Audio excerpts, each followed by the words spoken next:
Are you a type 1 diabetic or a type 2 diabetic? Do you have LADA or MODY? Are you sure? Every year, thousands of people are misdiagnosed as type 1, type 2, MODY, LADA diabetics, misdiagnosed. And so that's a big deal, because if you're not diagnosed properly, then your doctor's not going to know how to treat you properly. This video is going to tell you about the one test that you need in order to be able to tell, are you type 1, type 2, MODY, LADA? I'm Dr. Ken Berry, a family physician with 20 years of clinical practice, and I hate it when a diabetic is misdiagnosed with the wrong type of diabetes. There are certain medications for type 1 that are inappropriate for type 2. There are certain medications that are great for type 2 that are inappropriate for type 1 diabetics. So it's very, very important that you're diagnosed properly. Many doctors out there will diagnose you based on an assumption. You'll have high blood sugar and a high hemoglobin A1C, and then they basically look at you based on your age and say, oh, you're a type 1 or you're a type 2. Problem is, this is inappropriate and it often leads to misdiagnosis. Now, it's not a very common thing, but if it's your case of diabetes we're talking about, then it's quite the big deal. The test I'm talking about is a C-peptide test. It is a proxy marker for the amount of insulin that your pancreas is making.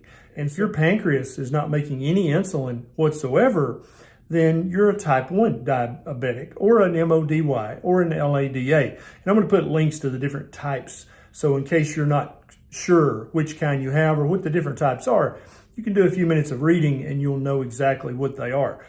So if a diabetic comes into a doctor's office and they're 45 years old and they've never had diabetes in the past, and the doctor checks an A1C and it's high, it's 7, 8, 9, 10, well, they're diabetic. And so the doctor then just assumes, well, since they're 45 years old, it's not going to be type 1. And many doctors don't even know about MODY or LADA. And so you're a type 2 diabetic, even though your pancreas is no longer making insulin.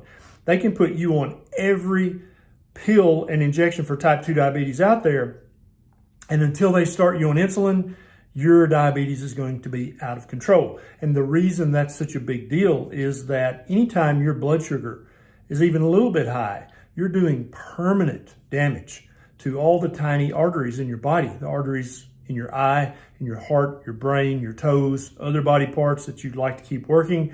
And so it's very, very important that your doctor know which type of diabetes you have.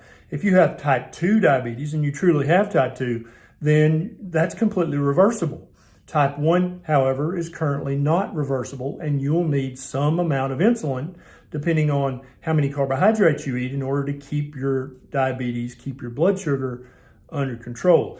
It happens that older people develop an autoimmune type 1 type diabetes, and some people call this MODY, some people call it LADA. Doesn't matter what you call it. What's important is that your doctor knows, and therefore you know, that you're not making insulin anymore, and you'll have to have some amount of insulin in order to achieve blood sugar control. So if you've been diagnosed as a diabetic in the past, but you're not 100% certain if they checked a C-peptide, it's worth a call to your doctor's office right now and say, hey, could you email me over the copy of my C-peptide test? And if the healthcare worker there says, oh, we didn't do one of those, then your next question is obvious, but it should be, well, then how do you know I'm a type 1 or a type 2? You just assume that? I hope they didn't. I hope I'm wrong. I hope they checked the C-peptide, but it's very commonly not checked. If this video helped you a little bit, then please consider clicking the subscribe button and the little bell button right beside it so that every time I have one of these bright ideas, you'll be one of the very first people to know. And also, you can see how important this information is to a diabetic. I would be happy if you would share this video with a diabetic that you know, because there is a chance they've been misdiagnosed. This is Dr. Berry. I'll see you next time.